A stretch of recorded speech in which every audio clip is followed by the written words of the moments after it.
Et de nouveau, Nico est là. Donc ça va être un bon petit podcast. On va parler de quoi aujourd'hui? On va parler du vélo. Quels sont les entraînements qu'on peut faire en vélo? Puis bien sûr, l'utilité pour le trail, puisque c'est ce qui nous occupe quand même un petit peu la journée. Réfléchir de la manière à faire le meilleur effort possible en trail. Donc, quels sont les entraînements de vélo pour ça? Alors, euh, tout d'abord, l'intérêt du vélo, c'était d'avoir un sport porté, un petit peu comme la natation, pour laisser tranquille les articulations. Mais on va voir qu'on peut développer tout un tas de qualités, n'est-ce pas Nico? Tout à fait. Donc d'abord bonjour à tous. Le vélo qui est quand même un sport, un bon sport de complément, je pense, et qui est assez bien utilisé. Nous, on a assez cette culture-là en France. Et bon, on en parlera, mais on verra, c'est un peu moins le cas chez d'autres athlètes, par exemple les Américains. Ah oui, c'est vrai qu'ils en font quasiment pas. Ouais. Les qualités qu'on pourrait développer en vélo, bah, déjà, moi j'avais noté le seuil, parce que bon, ça se développe très très bien à pied, hein, mais à vélo ça permet de changer un peu et ça se fait tout aussi bien.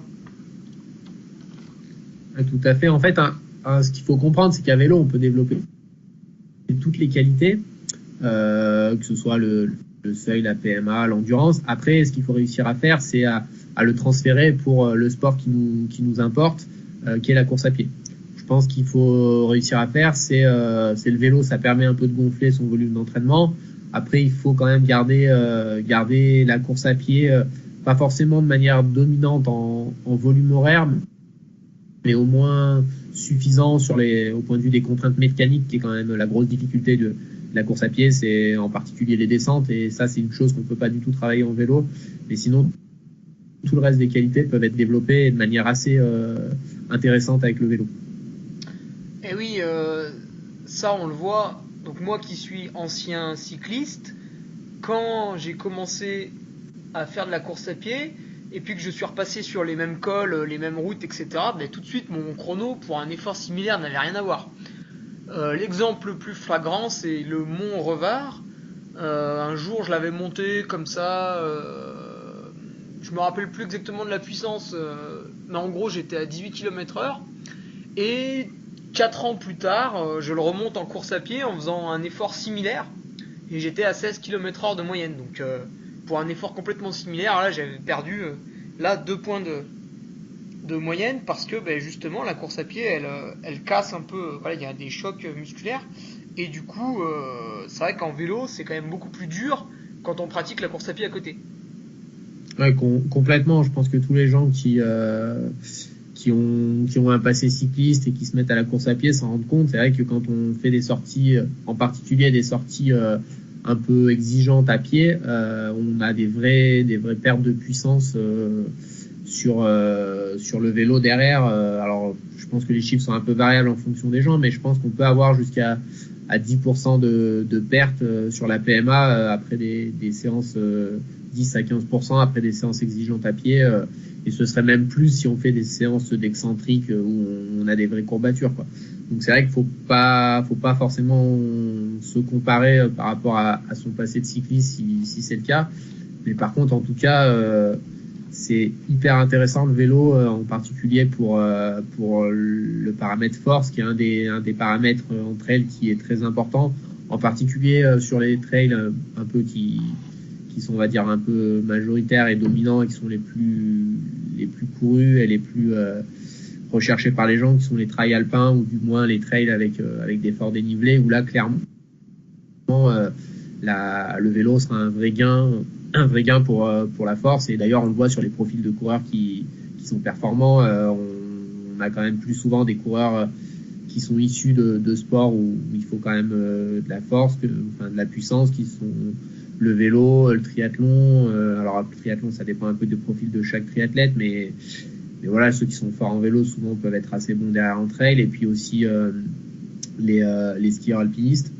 Et on voit bien que le vélo dans tous ces sports-là est un outil qui est quand même fortement utilisé. Donc je pense que nous, c'est bien de s'en inspirer pour à la fois augmenter son volume d'entraînement, comme je disais, puis aussi amener un peu plus de variété dans l'entraînement. Enfin, moi, à titre personnel, je vois qu'aujourd'hui, si je devais m'entraîner qu'en course à pied, ce serait compliqué. Ça me plairait moins parce que j'aime bien faire du vélo en tant que sport. Enfin, simplement pour faire du vélo, c'est quelque chose que j'aime bien faire. Ça permet de voir d'autres paysages, d'aller plus loin que la course à pied. Donc, c'est aussi ce côté-là qui est intéressant dans le vélo. Alors on reviendra après, ça j'ai mis dans la catégorie bonus manteau. Mais du coup pour finir avec l'aspect seuil en vélo, puis on passera comme tu l'as introduit à la force après. Donc tu as parlé de la PMA. La PMA c'est une puissance, donc c'est en watts. Pour ça il faut la mesurer avec un test. On tape test PMA sur Google, il y en a 2-3 différents qui sont tout aussi intéressants les uns que les autres. D'ailleurs ce qui pourrait être intéressant c'est d'en faire 3. De 3 manières différentes, puis d'essayer de faire un peu une moyenne de la PMA. Je pense que ça pourrait être pas mal pour être encore plus précis. Là, pour les capteurs de puissance, après, c'est pareil. Donc maintenant, ça s'est pas mal démocratisé. Avant, c'était uniquement au pédalier. Il y a aussi le moyeu dans la roue arrière. Et puis, je pense que ce qu'on pourrait recommander de plus en plus maintenant, c'est comme tu as, les pédales. Ouais, tout à fait. Les pédales, c'est quand même assez intéressant. C'est pas très utilisé dans le milieu professionnel, principalement à cause des chutes. Parce qu'elles sont assez sensibles aux chutes. Donc c'est vrai que dans un peloton pro, on maîtrise pas tout. Après, quand on est pratiquant cyclotouriste, on tombe quand même pas trop souvent normalement. On essaye d'éviter. Donc c'est assez facilement utilisable et c'est sur des précisions qui se rapprochent du SRM, qui est un peu la référence. C'est ce que tu as évoqué, qui est dans le pédalier. Donc voilà, c'est quelque chose qui est bien, et puis ça peut donner aussi un équilibre droite-gauche qu'on n'a pas forcément sur le moyeu. Ce genre de choses qui permettent de voir si on a un peu des déséquilibres entre une jambe et l'autre.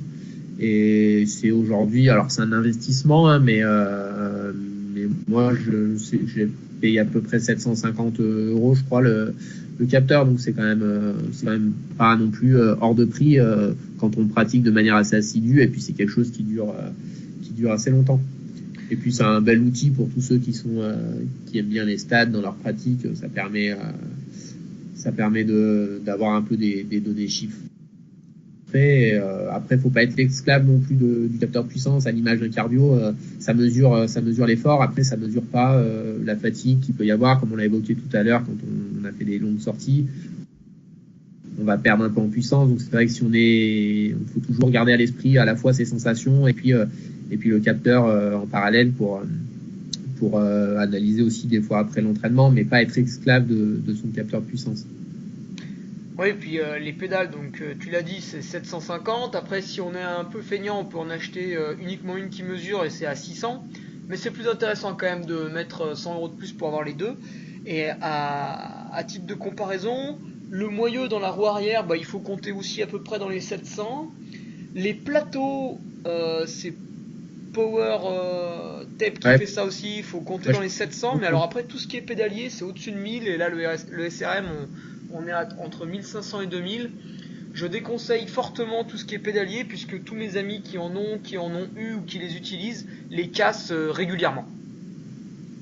C'est vraiment ça, c'est fragile. C'est vrai que c'est utilisé, je pense, soit par les gens qui ont vraiment des forts moyens, ou soit par les pros qui, je pense, sont souvent payés par l'équipe. Donc c'est vrai que ça reste un peu la référence, mais comme je le disais, aujourd'hui avec les power tape, les pédales, on est, je crois, sur 2% de différence avec un SRM.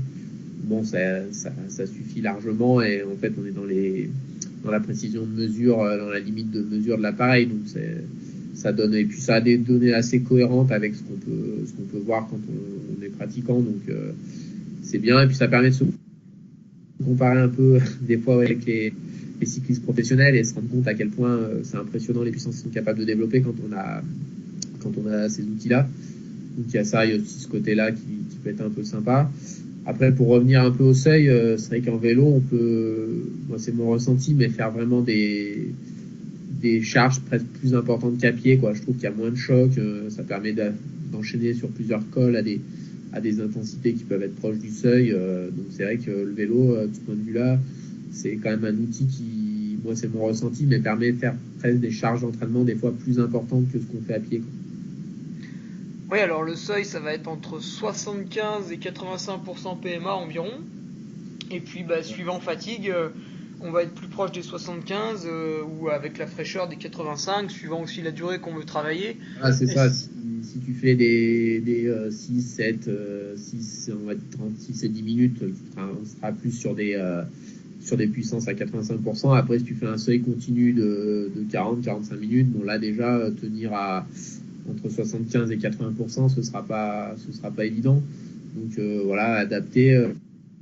Après, comme en course à pied, finalement, on peut imaginer un peu tous les types d'entraînement qu'on peut faire à pied sont plus ou moins, enfin, tout du moins en termes de durée, sont transposables à vélo, en sachant qu'il faut aussi tenir compte un peu on a un peu plus de contraintes des fois en vélo, puisque les travails, alors nous on a de la chance, on habite dans les Alpes, les travails sont assez faciles dans les bosses par exemple, mais c'est vrai que dans les endroits où on a un peu plus de circulation, où on est un peu plus sur des terrains vallonnés, c'est vrai qu'on a moins de possibilités de travailler sur des longues durées à vélo, c'est un peu la limite qu'on peut avoir quand on n'a pas la chance d'avoir, par exemple, une séance Jiménez qui consiste à faire 9 répétitions de 4 minutes entre 60 et 70% de PMA et 1 minute à 100%.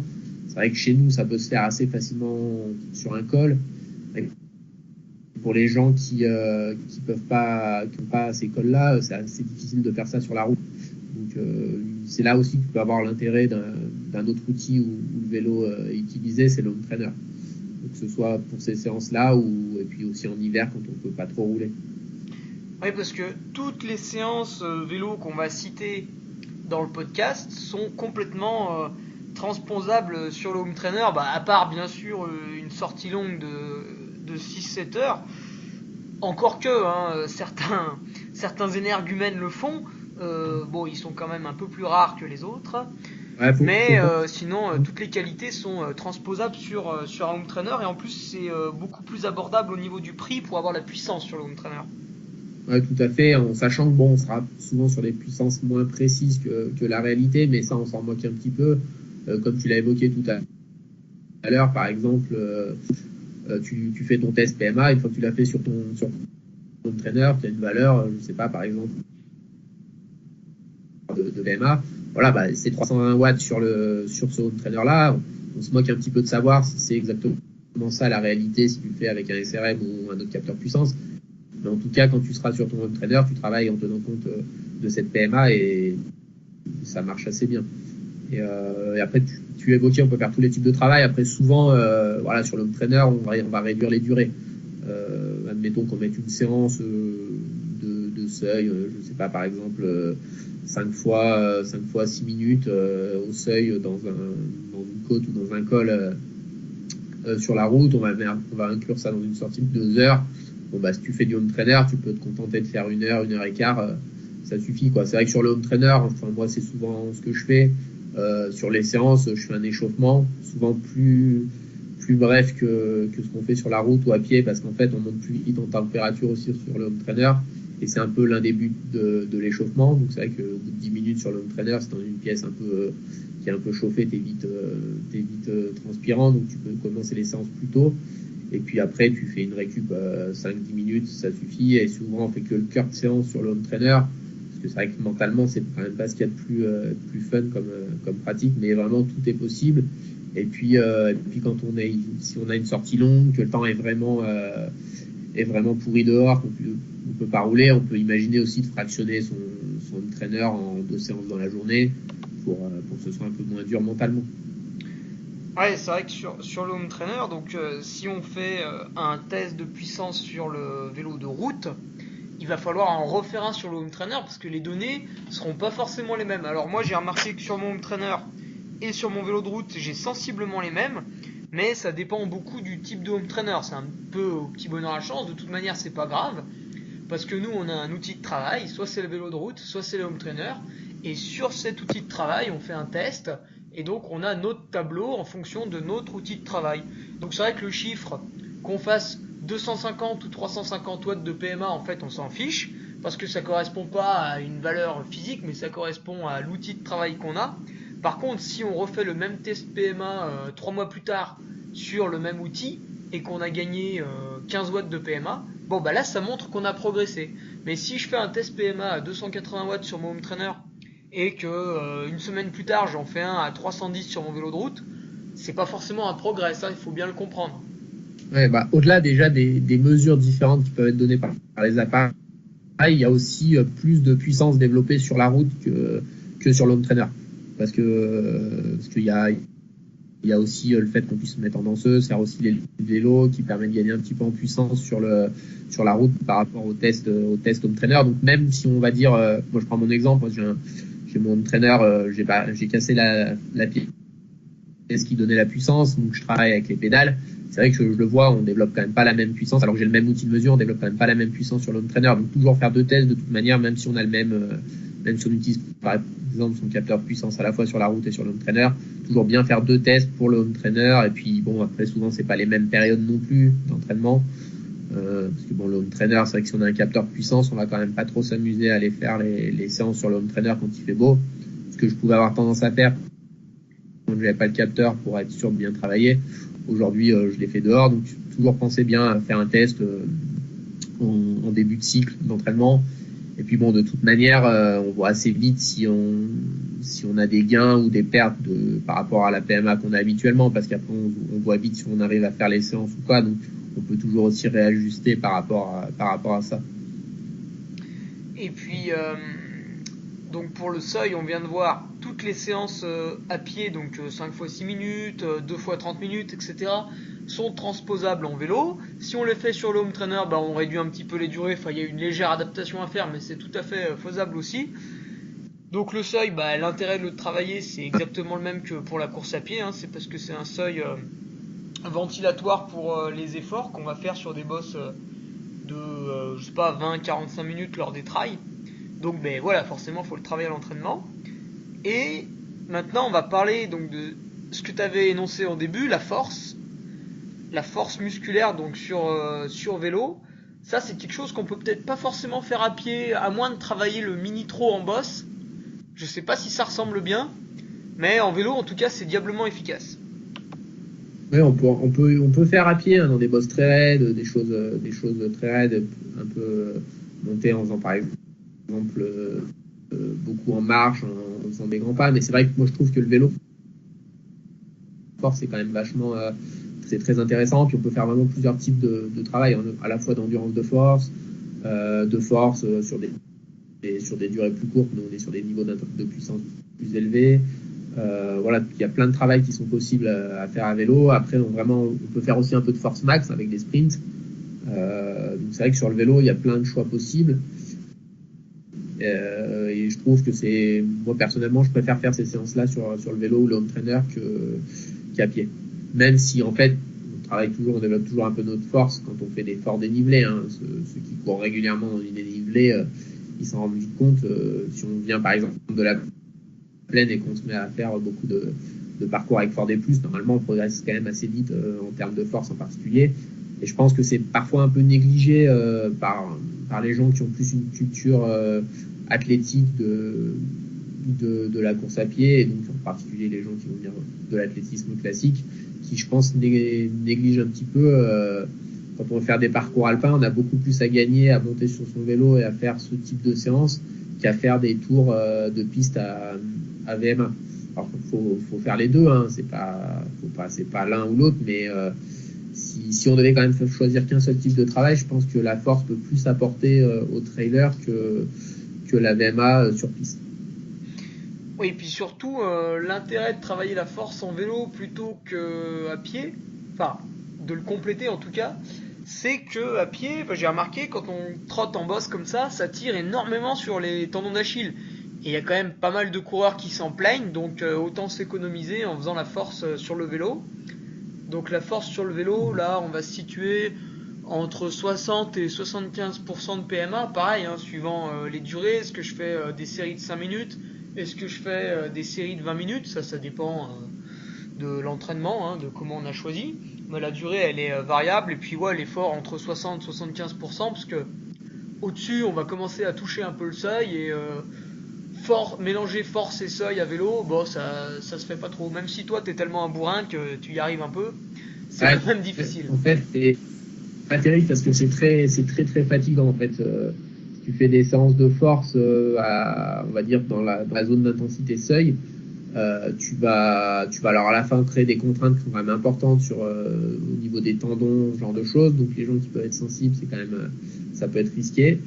Donc déjà avant les séances de force, on fait pas des séances de force directes, faut quand même faire des premières séances un peu plus light sur des deux minutes par exemple, où on fait un léger surbraqué, un petit peu marqué quand même, mais pas non plus un énorme braqué pour quand même habituer un petit peu ses tendons. On passe pas de j'ai jamais fait de force là, je vais faire 3 fois 10 minutes avec le plus gros braquet possible, parce que là il y a quand même, on s'expose un peu à des pathologies au niveau du genou surtout, donc on est quand même modéré. Enfin ça c'est valable dans tous les types d'entraînement, mais il faut pas passer de 0 à une forte contrainte.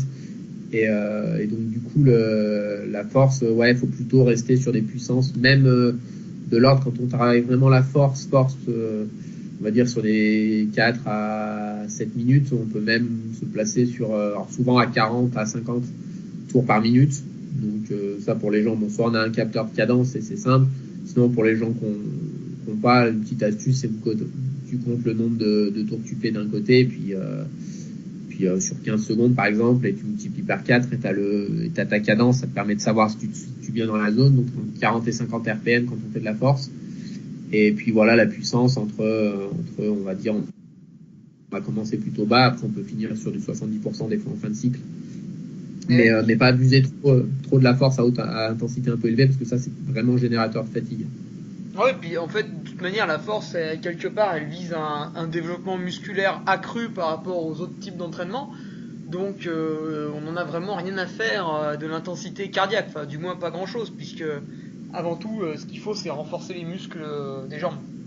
C'est ça. Et puis en fait aussi, le problème quand tu vas vouloir chercher à développer plus de force, tu vas être au niveau postural souvent moins bien placé, avoir beaucoup tendance à te déhancher, et c'est pas forcément ce qu'on cherche. Donc pas hésiter à être un peu plus bas en puissance, mais faire bien, pédaler bien comme il faut pour bien développer de la force. Et après le travail, on va dire que on a du travail, alors plutôt ce qu'on a dit, un peu force max sur les sprints en début de cycle. Après, on va sur de la force un peu plus sur les entre 4 et 7 minutes. Pour des cumuls, on va dire autour de, quand je travaille sur ces durées-là, autour de 20 à 25 minutes dans la séance de cumul.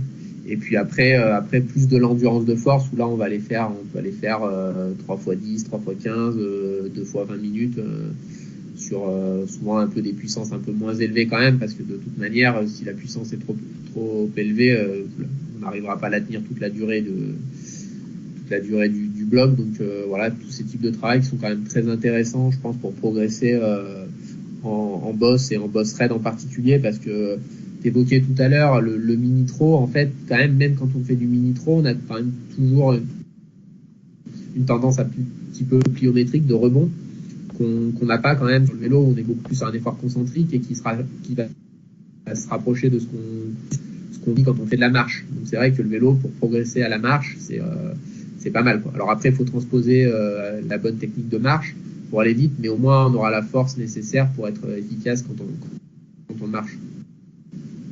Et puis, tu disais tout à l'heure postural. Alors justement, la force, on a dit pour la rotation, c'était 40-50 tours environ. Peut-être même démarrer à 60 pour ceux qui vraiment en ont jamais fait, pour se donner une première idée, puis pas trop faire le bourrin au début. C'est ça, surtout les premières séances que j'évoquais, là, le 50-60, quand tu commences, pour habituer un petit peu tes tendons, commencer plutôt sur ces cadences-là, et puis baisser. Après, quand on revient sur de l'endurance de force aussi, on peut remonter un petit peu les cadences vers 50-55, quand on fait des durées beaucoup plus longues. Ouais. Après, c'est toujours adapté en fonction aussi, parce que pour de l'endurance de force sur des durées longues, c'est aussi, comme je le disais tout à l'heure, c'est aussi réservé, comme pour le seuil long, aux gens qui ont ces bosses suffisamment longues pour le faire, parce que pour nous, on est toujours un peu centré chez nous dans les Alpes, on peut tout faire, mais c'est vrai qu'il y a quand même pas mal d'endroits où faire 30 minutes de bosse continue, c'est pas si simple. Même si bon, pour la force, si on a un gros braquet, on peut réussir à faire ça presque, peut-être pas sur du plat complètement, mais un léger faux plat, s'il y a un peu de vent de face, ça peut être possible aussi, quoi. Donc c'est des travails qu'on peut faire un peu partout. Oh bah oui, parce que maintenant on achète un plateau de 56, il y a des cassettes qui vont jusqu'aux 9 dents, je pense qu'il y a de quoi faire quand même sur le plat. Oui, c'est clair. Mais bon, après, faut pas que tu aies trop de circulation. Le danger, c'est ça. Ce côté-là, on a quand même cet avantage-là. On a des cols qui font jusqu'à plus d'une heure d'effort, donc c'est vrai qu'on peut faire un peu tous les travails grâce à ça, mais faut aussi penser un peu à ceux des fois qui ont pas cette possibilité-là, mais travailler sur des longueurs un peu moins longues, mais faire plus de reps, faut être assez inventif en fonction du terrain qu'on a à sa disposition. Ouais. Et donc pour en terminer avec la force, je pense que le seul truc qu'on n'a pas encore dit, c'est la position. Alors là, ça va contraster beaucoup avec le monde du cyclisme, où quand un cycliste fait de la force, il fait ça avec une technique absolument merveilleuse. Il faut que ce soit bien posé sur la selle, les mains tout juste posées sur le cintre et vraiment forcé uniquement avec les cuisses en ayant le petit coup de cheville, le tour de pédalage qui va bien. Nous, on traille pas trop. Et c'est même beaucoup plus avantageux de le faire en danseuse parce que ça va se rapprocher de la position qu'on a en courant. Ouais, un petit peu alterner en fait les deux. Souvent, on peut faire un tiers assis, 2 tiers danseuse. Voilà. Après, ça dépend aussi des périodes à laquelle on le fait. Mais c'est vrai qu'on aura souvent. Bon, déjà, on a souvent la plupart, on n'aura pas la technique qu'ont les cyclistes. Hein. C'est vrai que après, de manière générale, moins on tire sur le cintre et plus on va quand même essayer de travailler rien qu'avec les jambes, donc c'est mieux parce que c'est quand même ce qu'on cherche à renforcer. Mais c'est vrai qu'aussi on aura cette alternance pour avoir un geste qui se rapproche de la course à pied, comme tu l'évoquais avec la danseuse. Alors la force, c'est vu en large, en long et à travers. Donc pour parler du long, justement, la sortie longue. Alors la sortie longue, l'intérêt d'en faire un petit peu sur vélo, c'est qu'une fois qu'on a fait une journée ou 2 journées à 6-7 heures à pied, en général on est quand même pas mal cassé. Et par contre, une sortie longue en vélo en plus, si on n'a pas un gros bobo, par contre celle-là elle va bien passer. Donc ça permet de continuer le bloc, ou par exemple lors ce que beaucoup font avec les emplois classiques, qui nous libèrent uniquement le week-end, c'est donc de faire des week-end chocs. Et si on veut vraiment faire 2 sorties longues lors d'un week-end choc, c'est peut-être plus judicieux d'en faire une en vélo et une à pied. Ouais, clairement, c'est l'un des gros intérêts du vélo, c'est que tu peux faire des heures sans trop de risques. Après, quand on enchaîne beaucoup de courses à pied, des longues rando-courses, il y a quand même un risque de blessure un petit peu parce que c'est quand même hyper contraignant d'enchaîner 2 jours par exemple à 3-4 000 mètres de dénivelé positif et négatif, hein, surtout le négatif qui est problématique.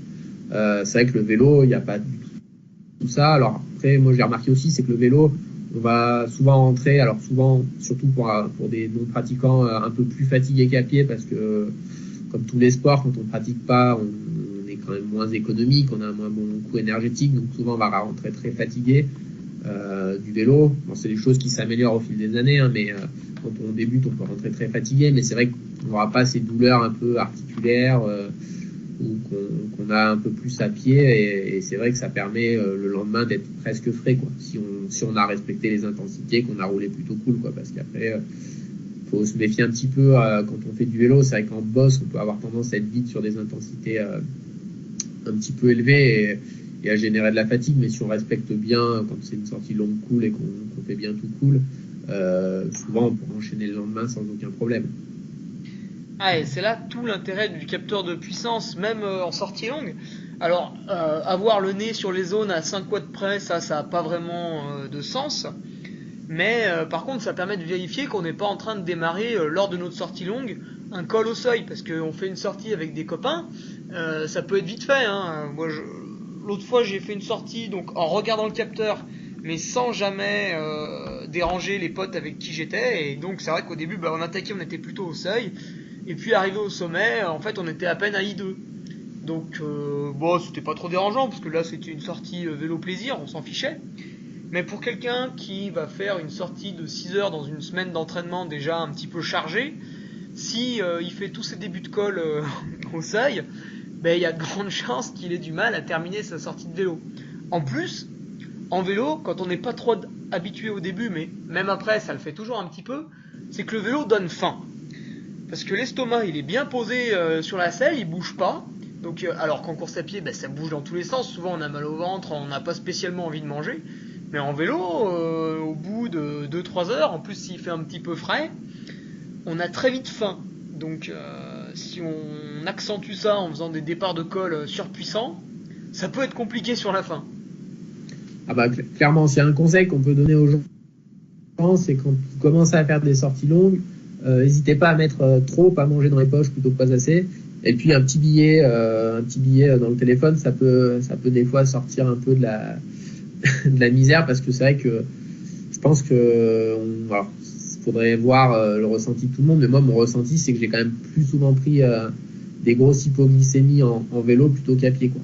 Et puis bon, il y a aussi ce côté à vélo, c'est que à pied tu peux te passer en mode marche et puis faire 3 pas et puis un peu presque t'arrêter. Bon, en vélo c'est quand même plus compliqué, quoi. Quand t'es dans un col, une fois que t'as tout mis à gauche, comme on dit, tu t'es bien obligé de pédaler. Donc c'est vrai que quand tu commences à être cuit, ça peut vite devenir périlleux, le vélo. Donc il faut pas hésiter à manger sur le vélo quand on fait des sorties longues.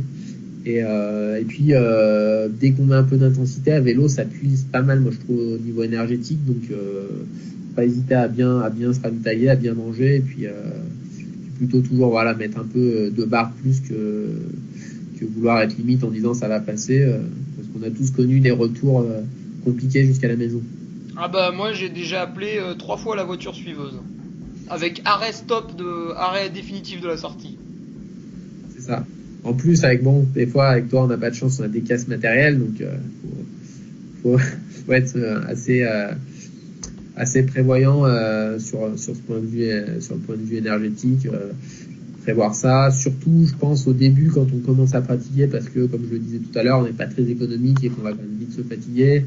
On va avoir tendance aussi, ça on l'a pas trop évoqué, mais je pense que chez beaucoup de gens qui débutent, c'est un petit peu de manque de vélocité souvent à vélo, donc les gens vont avoir tendance à pédaler pas mal en force, et ça quand tu fais des sorties d'1h30 à 2 heures, des fois ça peut même être demandé un petit peu, ça peut être quelque chose qu'on peut faire volontairement, faire tout sur la plaque avec un léger surbraqué toute la sortie pour être un peu plus en force. Mais c'est vrai qu'on fait des sorties longues, si on commence ces sorties là sur cette façon de faire, souvent ça peut être très compliqué sur la fin de la sortie, parce qu'on va être cramé un petit peu musculairement, et donc il faut penser à ça un petit peu quand on débute, à pas hésiter à mettre une bande moins pour mouliner un petit peu plus. Alors la sortie longue, je pense que c'est pas mal hein, ce qu'on a dit. Et donc tu viens de parler de vélocité. Alors la vélocité, est-ce que c'est vraiment la qualité à travailler en vélo ? Moi je la mettrais plutôt dans la catégorie bonus si j'ai un peu de temps en plus dans l'entraînement. Parce que bon, faut pas oublier que quand même le trailer, souvent il a un emploi, enfin même très souvent. Il a aussi assez souvent une famille, encore pire il a des enfants. Non bon, je rigole un peu, mais c'est vrai qu'on n'a pas forcément énormément de temps. Donc on va aller à l'essentiel à l'entraînement, ce qu'on disait, la force, le seuil, éventuellement la sortie longue. Maintenant la vélocité, peut-être c'est un peu plus du bonus. Qu'est-ce que t'en penses ? Ouais, bah tout à fait. Donc, on va pas chercher chez des trailers à aller les faire pédaler des fois à 140 RPM. C'est des choses qu'on va pas trop chercher chez le trailer. Après, ce que je disais, c'était plus de pédaler un peu plus économique en tournant un peu plus les jambes que ce qu'on a tendance à faire naturellement. Mais après, des vrais travails de vélocité, à part un petit peu derrière la force, un petit peu, ça peut être intéressant de faire de la vélocité, soit tout de suite après la durée de force. On peut par exemple imaginer faire 5 minutes de force et derrière on fait 1 minute 30 de vélocité, souvent en dessus de 110 tours minutes. Ça peut être intéressant, en particulier en termes au niveau neuromusculaire, donc de faire ça derrière, ou de faire sa séance de force et puis de faire 5 minutes un peu plus véloce derrière. Il y a cet intérêt-là, après, travailler de la vélocité pour être capable de faire un peu ce que font un peu plus les cyclistes pros, tenir des cadences à 90, 100 RPM dans l'école. Ça, c'est pas quelque chose qu'on va chercher, puis c'est pas très intéressant pour nous, parce que eux, ils cherchent ça vraiment dans un souci d'être économique tout au long de l'étape, pour pas trop se fatiguer musculairement et pouvoir envoyer le maximum de watts dans la dernière montée. Parce qu'il faut aussi voir ça, par exemple entre le trail et le vélo, l'effort est quand même différent, quoi. Le vélo, c'est quand même souvent, aujourd'hui on le voit, c'est de plus en plus le cas, ça se joue sur une étape de montagne. Voilà, celui qui est capable de d'envoyer le plus de watts dans la dernière ascension. Nous, en trail, on est quand même sur un effort qui est beaucoup plus lissé tout au long de la course. Donc on n'a aussi pas les mêmes contraintes en termes de préparation que va avoir le cycliste.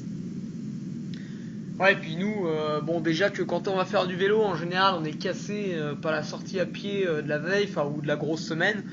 Notre but, c'est pas vraiment d'être performant en vélo. Maintenant, ceux qui ont un petit peu de temps, qui veulent se faire plaisir, etc., la vélocité, c'est toujours sympa à travailler, mais voilà, plutôt en bonus pour améliorer sa technique de pédalage et à l'avenir se faire un petit peu plus plaisir en vélo. Mais c'est un petit peu la cerise sur le gâteau. Voilà. Après, il y a aussi, on peut aussi voir le côté, je pense qu'il y a des pratiquants qui peuvent être à la fois trailer et puis un peu cyclotourisme, donc qui peuvent un peu s'intéresser aux deux sports de manière un peu équivalente selon ce qu'ils font, selon les périodes de l'année. Mais voilà, sur la vélocité, comme tu le disais, c'est plus bonus, quoi. On n'a pas trop parlé du travail de PMA, mais c'est un peu identique à ce qu'on a dit sur le seuil, avec tous les travails qu'on peut faire à pied, sont plus ou moins transposables à vélo sur le travail de PMA. Et toujours la même chose, l'intérêt, c'est quand même moins traumatisant. Alors, par exemple, par rapport à de la VMA à plat, qui peut avoir tendance à être quand même un peu traumatisant parce qu'on court vite, on a des vitesses élevées, et ça peut être générateur un peu de blessures quand on fait des forts volumes. Moi, je pense que c'est intéressant, par exemple, quand on est dans son cycle un peu PMA, VMA, d'imaginer remplacer une séance, surtout si on a un passé de coureur qui est assez important et on va dire qu'on a déjà bien développé ces qualités-là. Ça peut être intéressant de remplacer une séance dans la semaine par une séance de PMA sur le vélo ou sur le home trainer. C'est souvent des travails qu'on fait un peu plus l'hiver, mais c'est hyper intéressant de faire ça. Et moi, titre personnel, c'est pas une vérité, mais ça m'a fait énormément progresser. Je me rappelle le premier hiver où j'ai vraiment fait un gros travail sur le home trainer, c'était l'hiver 2014-2015, et sur la première course de 2015 au Ventoux, je m'étais surpris en bosse en étant capable de suivre Julien Rancon quand il avait accéléré. Je pense que c'est vraiment quelque chose qui apporte énormément pour la pratique du trail, en particulier dans les ascensions, évidemment. Ouais, ça on le voit justement avec les anciens cyclistes qui se mettent au trail. Donc ça a été mon cas en 2014 et c'était une grosse année d'incompréhension parce que je savais pas ce qu'il fallait faire pour être bon en trail, mais j'arrive du vélo, donc avec une condition physique pas dégueu, et sur les premiers trails, donc en boss, quand même je rivalise plutôt avec les gens de devant. Mais alors, une fois qu'on a passé la bosse et qu'il y avait soit une portion plane, soit une descente, alors là c'était la catastrophe. Mais du coup, on voit bien que le cyclisme, ça apporte énormément pour les montées. Ah complètement. Même des gens qui pratiquent à haut niveau, on va prendre l'exemple de Patrick, notre entraîneur, qui me disait que même quand il a été dans ses meilleures périodes de trailer, où il grimpait quand même pas mal, ça a peut-être jamais été un super bon grimpeur sur des efforts un peu courts, mais quand même sur des efforts de trail un peu longs, qui se répétaient, il était quand même très costaud. Il me dit, j'ai quand même jamais eu le niveau qu'il a pu avoir quand il faisait du triathlon. Par exemple, où il roulait énormément, il faisait beaucoup de vélo, qu'il a moins fait quand il s'est mis au trail parce qu'il avait plus aussi des dispos énormes à consacrer, mais c'est vrai qu'il me disait quand il faisait beaucoup de vélo, il grimpait, c'était un truc phénoménal. Clairement, d'ailleurs, je pense qu'un super cycliste professionnel, où il pourrait être loin d'être ridicule sur un KV raid, quoi. Et du fait aussi de sa condition physique, parce que sur des Voilà. KV raid, on voit aussi venir ceux du ski alpinisme, puisque ça ressemble quasiment comme deux gouttes d'eau à leur effort en ski alpinisme. On voit aussi ceux du ski de fond avec Maurice Magnifica qui fait presque chaque année les championnats de France de course en montagne. Donc la montée, c'est vrai que ça dépend pas forcément des qualités du coureur, mais plus du physio en fait. Ouais, c'est ça, le physio, et puis la force. Alors dans tous ces sports, en fait, tous les meilleurs mondiaux ont de la force, donc du coup c'est pas limitatif, mais c'est vrai que si on a une grosse VO2 max, mais pas trop de force, on peut être limité en montée. Après, si on a à la fois de la force et une grosse VO2 max, voilà, il y a pas de contrainte excentrique sur les efforts de montée, donc oui, les mecs ils sont souvent très forts, quoi. Et après, c'est la particularité du trail. C'est vrai qu'il y a beaucoup de domaines à maîtriser pour être un coureur complet, parce que faut être à la fois capable d'aller vite sur les zones planes, à la fois savoir grimper, à la fois savoir descendre vite sans trop de casser de fil pour pouvoir répéter les montées au fil des kilomètres. Donc c'est vrai que c'est des sports complets, c'est un sport complet qui demande quand même de développer beaucoup de qualité, et c'est peut-être l'un des sports qui nécessite le plus d'axes de travail pour tendre vers son meilleur niveau. Ouais. Et du coup, pour en finir avec la PMA dont on discutait brièvement maintenant, donc on peut faire absolument tout ce qu'on veut à pied et donc le transposer en vélo, c'est-à-dire le 2 fois 10 minutes, le 12 fois 2 minutes, voilà, plusieurs efforts comme ça type PMA. Alors PMA, du coup, ça tombe sous le sens, hein, on travaille à 100% de la PMA. Bon, après, on peut se faire des 2 minutes à 95% de PMA, voilà, on n'est jamais trop loin, quoi.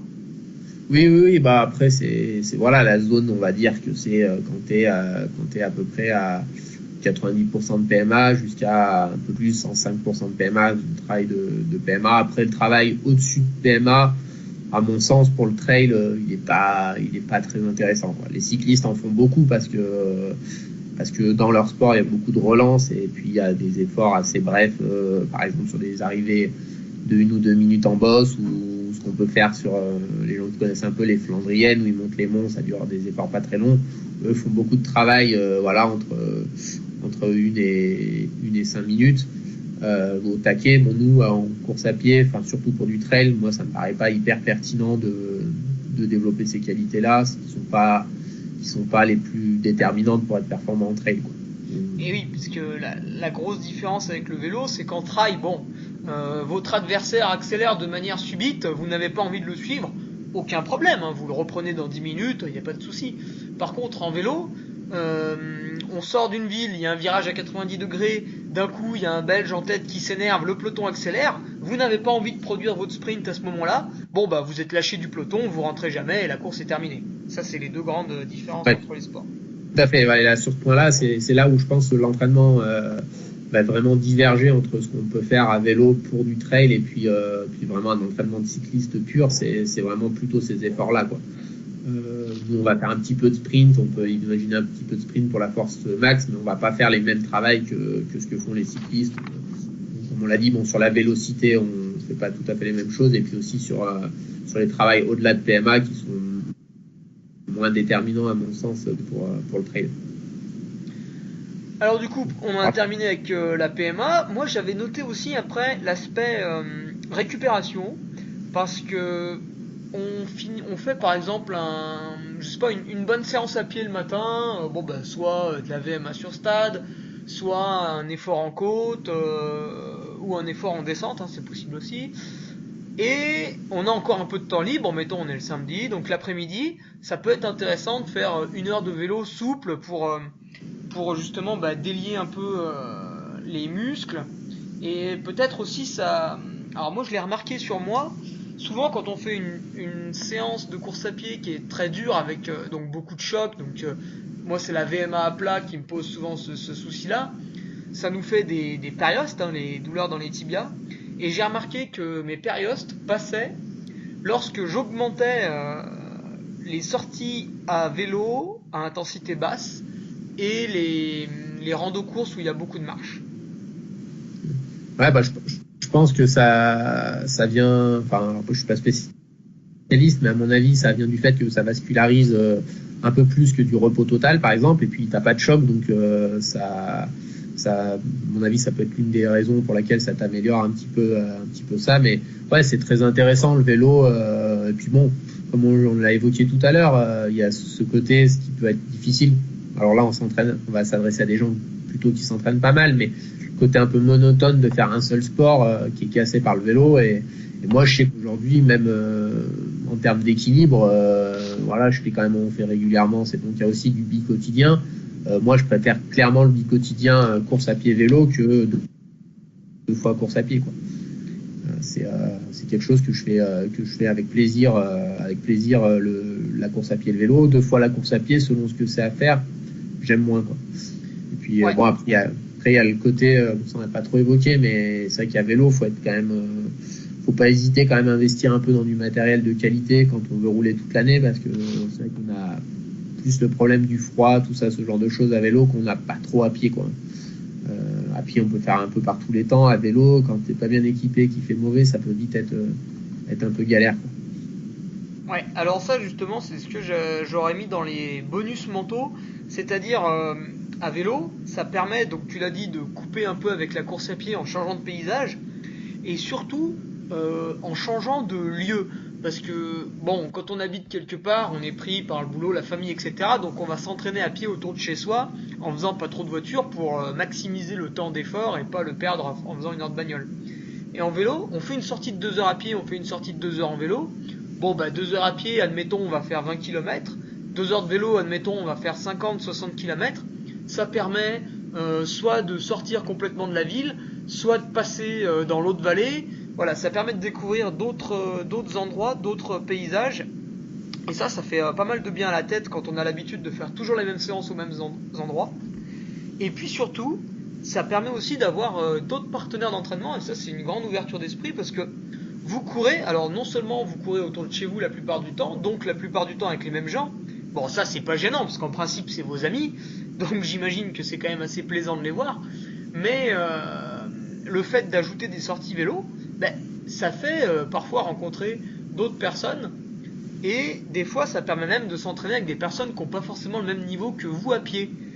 Puisque peut-être en vélo, ben, soit quand on fait une sortie récup, on s'en fout de l'allure, donc là on peut aller avec quasiment n'importe qui, soit alors que bon, une sortie récup à pied, quand on n'a pas le même niveau, il y en a un qui va quand même pas trop être en récup, et il faut avoir un niveau sensiblement pareil.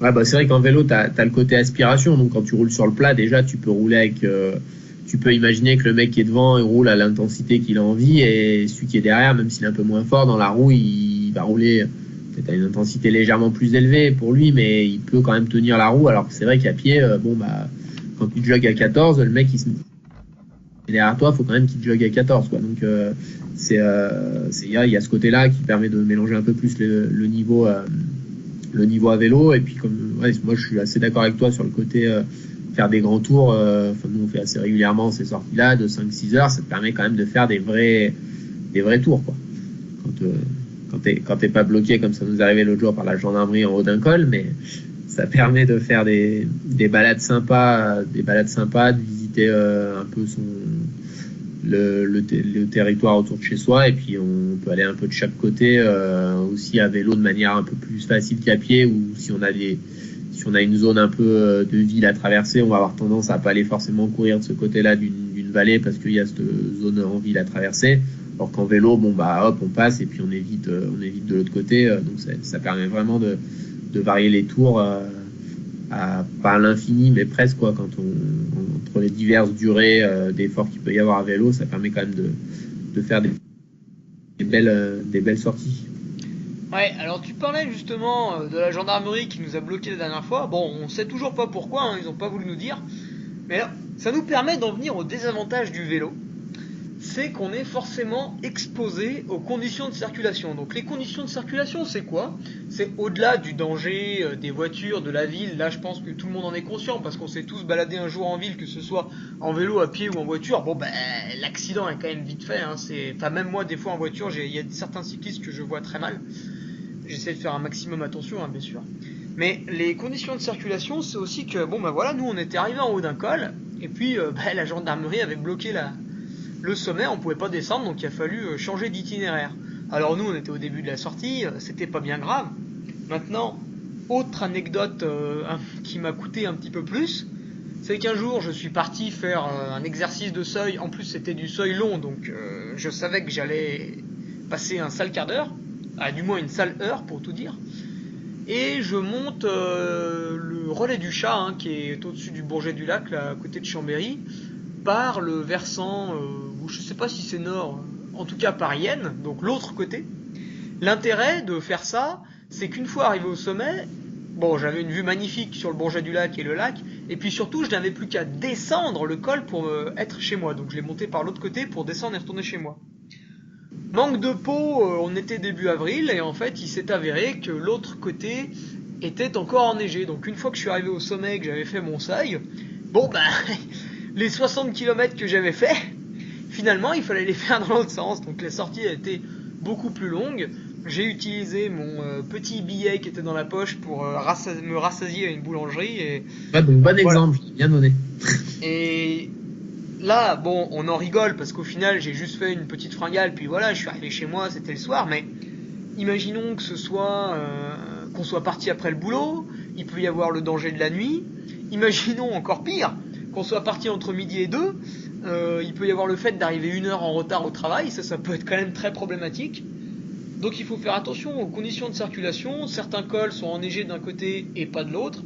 Et aussi, si vous roulez beaucoup dans les Alpes, vous l'avez je pense régulièrement vu, il y a beaucoup de routes où, que ce soit au printemps, je ne sais pas si c'est trop le cas en automne, j'ai pas fait trop attention, mais au printemps il y a beaucoup de routes avec des falaises où on refait les grillages pour les roches et donc elles sont généralement fermées à la circulation telle ou telle journée. Donc là aussi, bon ben, ça peut nécessiter de faire un gros détour et suivant où on est dans la sortie, ça peut être un problème ou non. Et encore pire, l'été, dans les Alpes, pour en finir, il y a quand même quelques désavantages à habiter dans les Alpes. Vous voyez, tout n'est pas rose, hein. On a la vie dure parfois. L'été, il y a les gravillons. Donc des fois, ils sont signalés, tout va bien, encore que bon, ça nous casse les pieds hein, quand même. Quand on descend un col et qu'il faut être à 25 km/h parce qu'il y a 2 tonnes de gravillons, c'est pénible. Mais le pire, c'est quand ils sont pas signalés, qu'on arrive dans un virage, faut freiner, il y a des graviers, bon ben, en général, c'est la chute, donc il faut faire très attention. Ouais, ça, il y a aussi un autre gros danger, faut se méfier avec l'hiver. Chez nous, ça a tendance à créer facilement des nids de poules sur les routes, et c'est vrai que souvent, quand on ressort le vélo au printemps, alors là, je parle un peu plus quand on roule souvent sur les mêmes routes, parce que bon, quand on fait souvent du vélo, on finit par connaître quand même un peu les routes. Faut quand même se méfier ça des nids de poules des fois souvent au début de printemps avant que les routes soient refaites. Ça peut être vraiment ça peut être typiquement vraiment dangereux parce que si tu mets la roue dans un trou, là en principe tu passes pas à travers la chute quoi.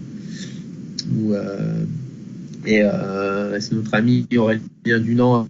Alors c'était pas forcément sur une route très fréquentée, mais au cours d'une sortie, on était tous ensemble, il a quand même laissé sa clavicule quoi. Donc faut faire attention à ça à vélo, être prudent. Et puis bon, je pense que quand on est pratiquant comme nous, je pense qu'en descente on a aussi le droit d'être un peu prudent parce que on va pas, c'est pas forcément une qualité qu'on a à développer nous trailers d'être capable de descendre très vite à vélo quoi. C'est à la limite ça peut se discuter quand on est cycliste parce que ça fait partie des qualités du cycliste d'être capable de descendre vite, mais nous voilà, moi j'invite plutôt les gens à être quand même prudents en descente quoi. Et ouais, pour en revenir à Aurélien qui était tombé et qui s'est cassé la clavicule, faut savoir qu'en plus on était donc bien dans les Alpes là pour le coup, on était au sommet du col du Joly dans le Beaufortin. Et les pompiers, alors je sais plus, ils ont mis quoi, 1/2 heure, 45 minutes à venir. Enfin, on peut pas les blâmer, hein. Ils étaient super loin, hein, donc forcément. Et Aurélien, il avait sacrément mal en attendant. Donc déjà, c'est problématique de se péter la clavicule parce qu'après, ses objectifs estivaux ont été mis de côté. Mais bon, en plus, il a souffert un petit peu parce que le temps que les pompiers arrivent, ça peut être long suivant où on est. Et donc, c'est pour ça que souvent, j'ai quelques remarques sur Strava en ce qui concerne ma moyenne. Donc il faut savoir que moi ma moyenne elle est quand même assez basse quand je fais du vélo. Bon déjà vu le profil, puis souvent j'en fais tout seul, hein, c'est quand même plus dur qu'en groupe. Et aussi je fais très très attention en descente. Hein. Chaque année je descends de plus en plus doucement parce que j'ai de plus en plus peur. Déjà j'ai pris quelques chutes quand j'étais cycliste qui m'ont bien calmé. Mais surtout voilà, je sais qu'aujourd'hui si je tombe en vélo, à minima c'est 1 semaine ou 2 de pansement pour soigner des petites pizzas. Et puis quand on n'a pas de chance, c'est une clavicule, c'est un scaphoïde, ou même pire quand on n'a vraiment pas de chance. Mais en tout cas, c'est très dangereux les descentes, surtout quand on recommence à pratiquer printemps-automne. Bon l'hiver, il n'y en a pas beaucoup qui pratiquent assidûment, mais printemps-automne des fois on peut se faire avoir par des parties grasses. Ça c'est ma grosse peur, c'est-à-dire qu'on fait une descente en sous-bois et puis d'un coup toute la route est sèche, mais d'un coup il va y avoir une partie exposée à un ruisseau qui va être plus humide, quelques feuilles dessus, ça va être très gras, le temps de s'en rendre compte et de freiner, la roue avant a glissé et c'est la chute. Ouais non mais ça je pense que c'est on l'a déjà dit, mais moi j'invite vraiment les gens en descente, on est prudent, quoi. Après, je dis pas quand la route est très belle, dégagée, sèche, on peut se faire un petit peu plaisir, mais globalement on fait attention, et puis on fait de plus en plus attention parce que les gens sont aussi les autres usagers de la route. Ça, c'est quand même la grosse limite du vélo selon mon pratique, c'est qu'il y a quand même de moins en moins, moi je trouve, de respect pour les cyclistes. Et même en roulant, alors moi j'évite au maximum les grands axes. Moi je préfère faire 300 mètres quand j'habitais dans le Beaufortin par exemple, je rentrais presque toujours en me tapant une bosse de 250 mètres pour éviter de prendre, encore c'est pas un grand axe, hein, l'axe Albertville-Beaufort, mais pour éviter de prendre cet axe là parce qu'il y a plus de circulation et que tu peux être tranquille que dès que tu roules un petit moment sur un axe où il y a de la circulation, il y en a toujours un qui vient te frôler, tu sais pas pourquoi, parce qu'en face il y a personne et qu'il a toute la route, mais il a envie de te montrer que lui il a une voiture et que c'est lui le patron. Donc voilà, faut être vigilant, et souvent vigilant pour les autres aussi quand on pratique le vélo, parce que qu'on soit en tort ou pas, c'est quand même nous qui sommes les premières victimes souvent quand il y a un accrochage avec une voiture. Donc faut faire assez gaffe le vélo à ça, et puis essayer d'utiliser soit des routes pas trop fréquentées, soit les pistes cyclables quand il y a la chance d'en avoir à disposition. Ouais, alors si vous n'êtes pas dans un entraînement qui nécessite d'être vraiment dans la performance, plus dans une sortie plaisir, volume, etc., il y a un outil qui est diablement efficace pour réduire le risque avec les voitures. C'est une petite languette plastique d'environ 30 à 40 cm. On les voit orange des fois sur des vélos de ville. Et bien ça peut être très intéressant à placer sur le guidon si vous avez proche de chez vous un passage dangereux que vous pouvez pas éviter. Parce que bon, on y va une fois, deux fois, trois fois, etc. Ça passe. Mais plus on va sur un passage dangereux, c'est des maths, c'est des statistiques, c'est des probabilités. Plus on augmente la malchance de se faire shooter par une voiture un jour. Donc si vraiment il y a un passage dangereux que vous pouvez pas éviter, la petite languette plastique orange sur le guidon, ça mange pas de pain, et c'est pas mal, hein. S'il y a 20 minutes de nationale que vous pouvez pas éviter, ça peut sauver.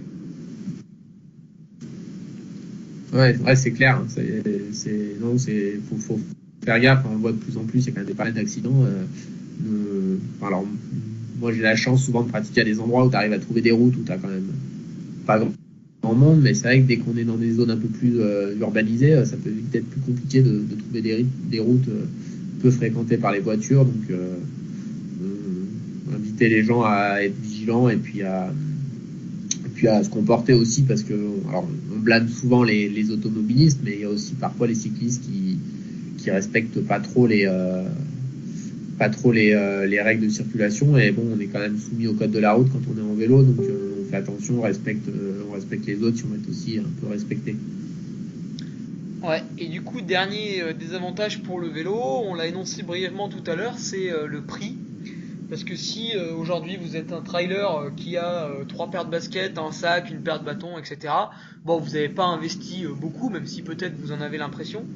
Mais si demain vous voulez vous mettre au vélo, il va falloir acheter un vélo de route. À mon avis, en dessous de 1500 €, vous allez vous retrouver avec quelque chose qui va vous donner plus de problèmes qu'autre chose. Je pense qu'une bonne fourchette de prix, c'est entre 1500 et 2500 €. Comme ça, vous avez un 4 carbone, un groupe Shimano Ultegra ou même Shimano 105, une paire de roues pas trop dégueu, et là vous avez de quoi vous faire plaisir. Donc entre 1500 et 2500 €. Bon, si votre femme écoute, peut-être elle va pas être très contente. Et en plus, ajouter à cela, faut s'acheter une paire de chaussures, faut s'acheter un casque. Là, il y en a pour 100 € par pièce. Éventuellement le compteur si votre montre faisait pas ça avant. Donc ça a un petit investissement.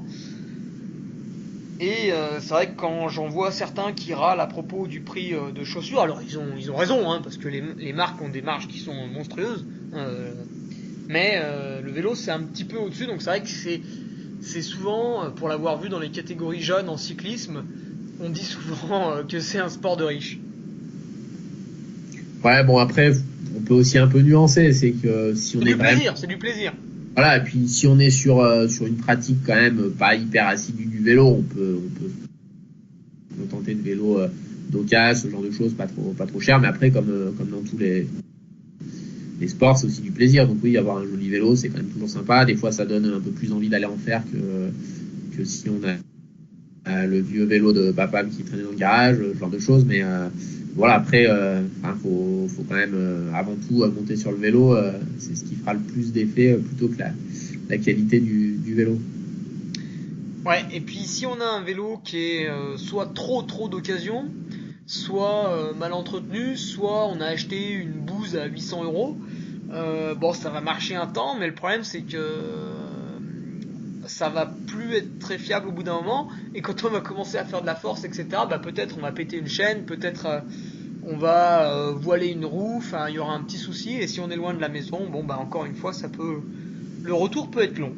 On peut dire un petit peu, ça parlera pas forcément aux gens, mais c'est vrai que sur du Shimano, faut je pense au moins viser du 105, et idéalement de l'Ultegra, c'est quand même vraiment pas mal. C'est aujourd'hui assez sur du mécanique, c'est quand même plutôt fiable. L'Ultegra, pas trop lourd. Alors après, on n'est pas sur ce qu'il y a de plus léger non plus, mais c'est pas forcément ce qu'on cherche quand on est trailer. Mais voilà, si on a un vélo équipé en Ultegra, c'est quand même plutôt en principe une valeur sûre.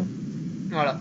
Et pour donner des chiffres, en ce moment, ben, j'ai envie de changer de vélo. Bon, mes finances ne me le permettent absolument pas.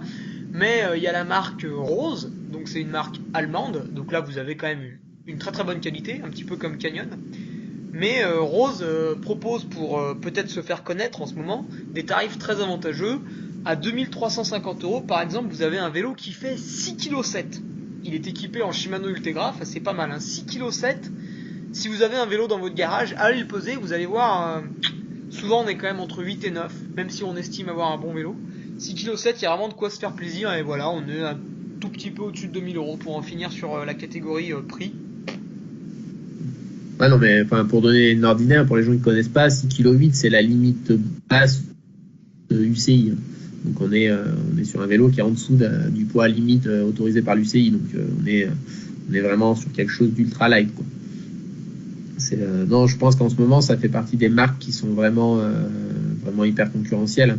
Je pense qu'ils sont un peu comme Canyon il y a quelques années, qui aujourd'hui s'est fait connaître et a un peu augmenté ses prix. Mais c'est vraiment et puis c'est bien équipé, quoi. Il y a rien à dire pour le prix. C'est de la top qualité, du top rapport qualité-prix en tout cas. Et pour en finir, moi j'aurais un dernier truc à dire, on l'a mentionné un petit peu au début, c'est les coureurs américains qui ne s'entraînent quasiment pas en vélo.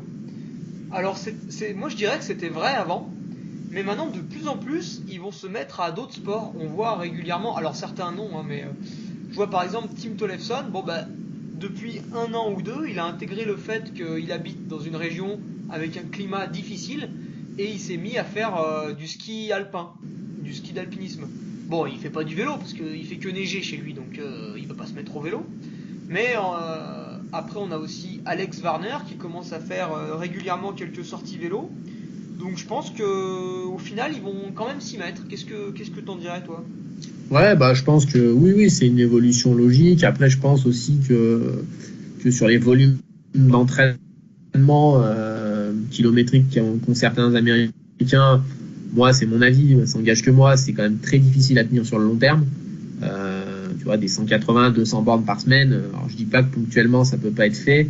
Maintenant, si tu le fais très régulièrement pendant des années, je pense que ça tient pas des années et des années.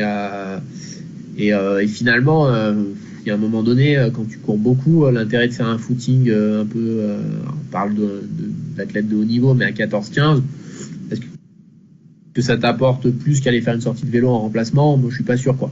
Donc, du coup, oui, ça va être.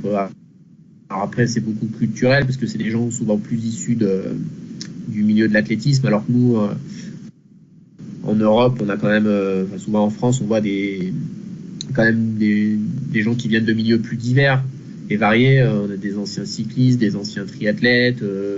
Alors on va arriver là, je pense, sur les premières générations de gens qui font vraiment du trail leur premier sport et de manière compétitive, vraiment comme premier sport. Mais c'est vrai qu'on a souvent quand même des pratiques qui sont plus diverses, et puis ça apporte de la variété. Et on le voit, que ce soit François Den qui fait beaucoup de ski de fond et de ski alpinisme l'hiver, Xavier Thévenard qui fait du ski de fond. Je pense qu'on peut vraiment varier les sports, que ce soit le vélo ou d'autres sports comme je viens de le dire, sur toute la saison, s'adapter aussi aux saisons pour pratiquer le sport le mieux adapté.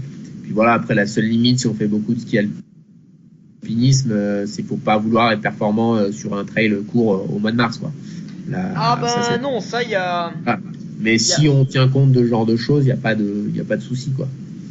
Et oui, récemment justement j'avais vu Arthur Joyeux-Bouillon. Bon alors pour ceux qui ne le connaissent pas, c'est un honnête coureur local avec quelques victoires l'an passé, puis du top 5 sur des trails un petit peu alpins. Et cette année il avait fait un gros hiver sur les skis, donc il était très content, la forme était bonne, et il arrive au Ventoux. Et là, catastrophe, je sais même pas s'il a fini dans les 100 premiers, faudra vérifier, mais il était très déçu. Et oui, parce qu'en fait, il a fait beaucoup de ski d'alpinisme, donc conditions physiques excellentes, hein, forcément, mais il manquait tout le travail de qualité à pied. Et en fait, je lui ai dit, hein, pour l'an prochain, tout simplement, ce qu'il faudrait faire, c'est ajouter quelques séances à pied, comme Xavier Thévenard. Alors lui aussi, il est poussif, hein, en début de saison. C'est lui qui le dit, hein. En mars, il viendra pas gagner le Ventoux. Parce qu'il fait 80, en gros, il fait 90% de ski de fond et puis 10% de course à pied. Mais peut-être que, alors il a pas envie, hein, c'est pour ça qu'il le fait pas aussi, comme ça il est bien l'été. Mais peut-être qu'en faisant 70% de ski de fond et 30% de course à pied, il serait quasiment au top niveau dès fin mars. Ouais, non, mais c'est clair, il faut voilà, adapter. Après, ça reste le trail, ça reste de la course à pied, donc le sport principal, ou au moins à moitié en volume horaire, ça doit être la course à pied, mais on peut imaginer d'autres sports. Après, il faut juste accepter le petit temps de transfert pour retrouver ses qualités pédestres si on fait d'autres sports l'hiver, par exemple, ce qui est plutôt le cas chez nous, où on a quand même beaucoup de gens qui pratiquent le ski l'hiver. Mais sinon, voilà, après la petite limite, on peut le dire, je pense, sur le ski alpinisme, c'est que si on fait vraiment des très forts dénivelés en ski alpinisme, moi, j'invite quand même les gens à être assez vigilants quand ils disent, bon, pour reprendre la course à pied, à pas faire directement des séances d'intensité, surtout sur le plat, trop vite, parce qu'au niveau des ischio-jambiers, on peut avoir des petits soucis, quoi, parce qu'on travaille sur des amplitudes plus faibles en ski, et après, quand on va aller courir à 20 km/h, il faut faire assez gaffe quand même aux problèmes musculaires qui peuvent, surtout au niveau de l'ischio, quoi. Donc faire gaffe, toujours une petite période de transition entre les deux sports, mais voilà, après faut fixer des objectifs et puis après organiser sa pratique sportive un peu autour de ces objectifs, ou si on préfère pratiquer voilà ce qu'on aime faire, après avoir des objectifs qui sont cohérents avec ça, quoi. Pas, voilà, comme on disait, pas vouloir être au top fin mars si on fait du ski alpinisme tout l'hiver, quoi. Parce que bon, on a des contre-exemples, hein, Kylian Jornet ou Ludovic Pommeret, mais je pense que tout le monde n'est pas Kylian ou Ludo, donc il faut aussi avoir un peu de bon sens et être vigilant sur ces points-là. Et oui, parce qu'à un moment, il y a des gens qui ont une génétique hors du commun, et donc c'est bien de s'en inspirer, mais c'est pas forcément des vérités absolues. Tout à fait, tout à fait. Non, mais c'est vrai que souvent on voit ça, les gens faire ça, donc on se dit ah ouais, mais ils font ça, donc on peut faire ça. Non, faut bien se rendre compte que ça marche chez eux parce qu'ils sont exceptionnels et puis qu'ils ont un vécu aussi qui est pas celui du commun des mortels, mais pour la plupart, si on fait la même chose, on va un peu droit dans le mur, quoi. Donc il faut être vigilant sur ça. Ouais. Eh ben, nickel. Pour moi, c'est tout bon. En plus, putain, on a passé l'heure, hein. On s'amuse bien. Et est-ce que tu penses un truc qu'on aurait oublié là sur l'intérêt du vélo, les séances qu'on pourrait faire? Non, pour résumer un petit peu, hein, on l'a dit, un peu tous les travails possibles, PMA, seuil, en plus, ce qui est vraiment l'apport, c'est, on l'a dit sur la force, parce qu'on s'adresse aussi à des gens qui vont peut-être avoir des disponibilités, voilà, je pense qu'on va faire principalement le travail de force, s'il y avait qu'un seul travail à retenir, la force et la sortie longue, je dirais, puis après, si on a plus de temps, pour amener un peu plus de variété dans son entraînement, inclure les autres types de travail qu'on a évoqués dans sa prépa. Et puis bon, à mon avis, les gens verront que quand on commence à pratiquer, qu'on commence à avoir un petit peu à progresser, c'est quand même un sport qui est assez sympa. Voilà. Et puis si vous voulez plus d'exemples de séances, bon c'est pas l'intérêt du podcast.